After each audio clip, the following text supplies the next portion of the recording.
Το Γενικό Επιτελείο Εθνικής Φρουράς τα τελευταία χρόνια δίνει ιδιαίτερη σημασία στο θέμα εκγύμνασης. Για την εκγύμναση των στρατονόμων διατέθηκε καθηγητής σωματικής αγωγής, ο οποίος για 16 ώρες εβδομαδιαίως εργαζόταν στη σωματική βελτίωση των στρατονόμων. Ένα, δύο, τρία, τέσσερα, πέντε. Ένα, δύο, τρία, τέσσερα. Η γυμναστική καλλιεργεί πνεύμα και σώμα. Νους υγιής εν σώματι υγιές, έλεγαν οι αρχαίοι προγονείς μας. Με γνώμονα το σοφό αυθόρυτο, δουλέψαμε όλοι μαζί για ένα σκοπό. Τη σωστή και συνεχή εκγύμναση των στρατονόμων. 3, 4, 5, 6, 7, 8, 9, 10.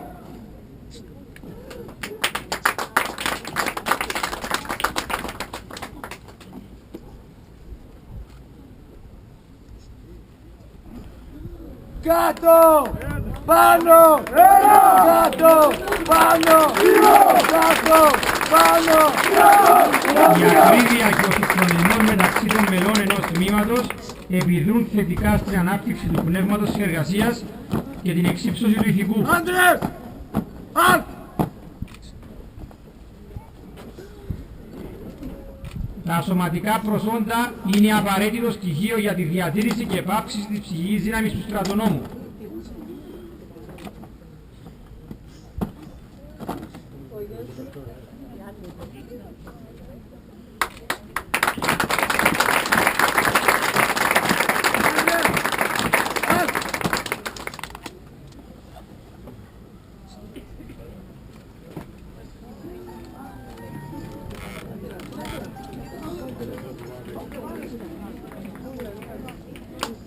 Ένα, δύο, τρία, στρατό, νόμια! Ανά δεκαρευτήμερο γινόταν αξιολόγηση σε διάφορες ασκήσεις με το παραδεκτό όριο να μειώνεται σταδιακά. Η βελτίωση της επιδόσης ήταν εμφανής. Η σωματική αγωγή αποτέλεσε βασικό παράγοντα στην τελική αξιολόγηση των στρατονόμων.